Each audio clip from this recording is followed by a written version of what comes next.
alhamdulillahirabbil alamin wa bihi wa nasta'inu ala umudunya wadin wa salatu wa salamu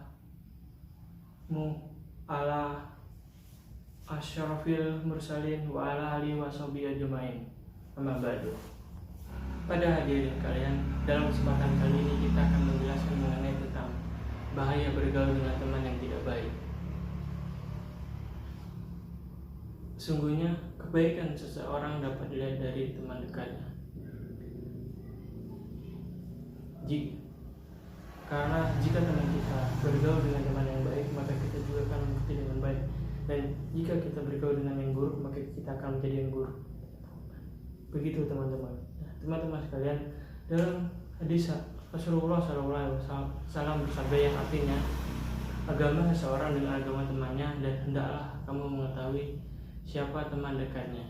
Hadis riwayat Abu Daud dan Tirmizi yang disahihkan oleh Al-Albani dan disahihkan oleh As-Sahihah nomor 927.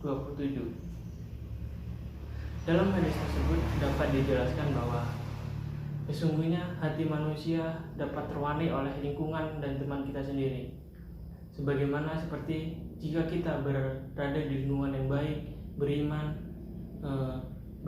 dan berperilaku baik dan sebagainya, maka hidup kita akan terwarnai dengan yang kebaikan dan tidak adanya keburukan.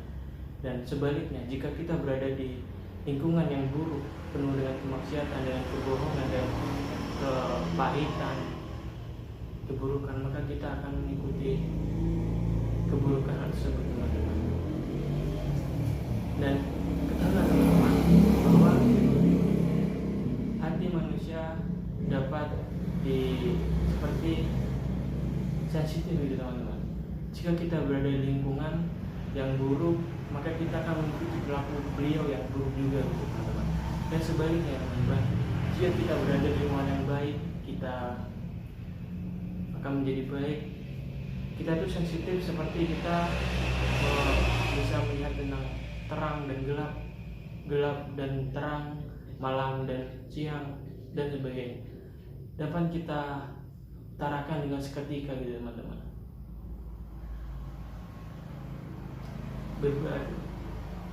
Selanjutnya teman-teman, bergaul dengan teman yang baik itu harus teman-teman.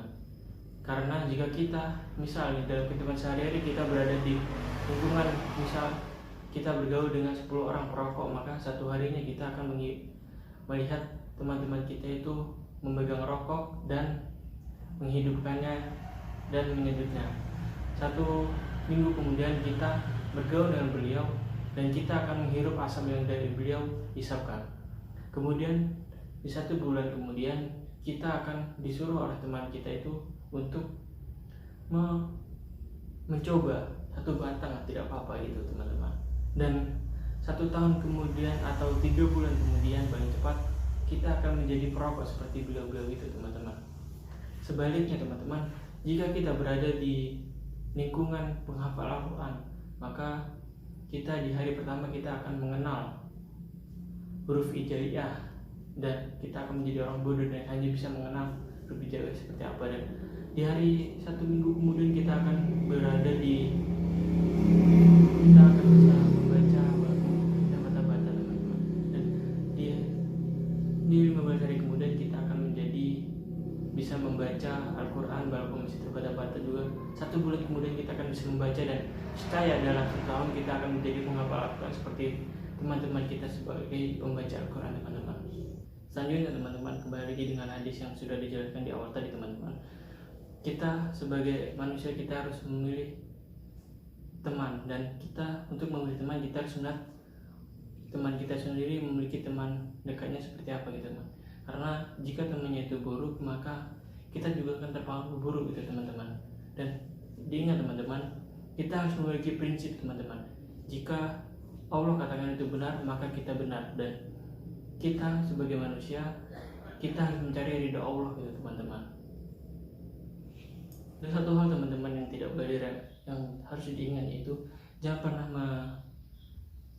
menyepelekan dosa atau meremehkan dosa, karena itu tidak benar. Sungguhnya Allah membenci dosa, dan begitu pula manusia tidak menyukai dosa.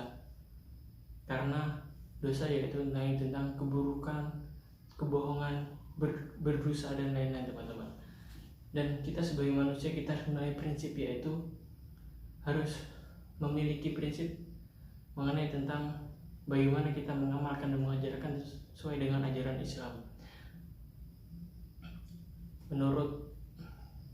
Sesuai dengan ajaran Islam yang terdapat di dalam surat An-Nisa ayat 48 yang bunyinya, Bismillahirrahmanirrahim. Innallaha yaghfiru al yu'rika bini yaghfiru ma dun hadzalika lima yasara wa may musyrik bismillahi faqad iftara isma azima, yang artinya sesungguhnya Allah tidak akan mengampuni dosa karena memperkutuknya, atau yaitu syirik, dan Dia mengampuni apa dosa yang selain syirik itu bagi siapa yang dihendaki. Barang siapa yang mempersekutukan Allah, maka sungguhnya dia dalam perbuatan dosa yang besar. Itu teman-teman. Dan yang terakhir teman-teman, sebaiknya dalam kesimpulan ceramah ini, yaitu teman-teman, kita harus dapat mewarnai diri kita dan tidak dapat diwarnai oleh orang lain, teman-teman. Dan ada kata-kata mutiara terakhir, itu teman-teman, sesungguhnya kita itu seperti pohon kurma, teman-teman, tinggi, besar, dan terkena badai angin dari bagaimana penjuru mata angin tidak tergoyahkan, teman-teman, dan tetap tegar, teman-teman. Dan begitu pula dengan manusia, tetap tegar dan dapat memberikan buah kurma, dapat memberikan buah, dan orang-orang dapat menikmati hasilnya, teman-teman. Dan kita sebagai manusia, kita harus memperbaiki keimanan kita, teman-teman, karena keimanan adalah kunci dalam kita di akhirat nanti, teman-teman. Sekian, terima kasih teman-teman. Wassalamualaikum warahmatullahi wabarakatuh.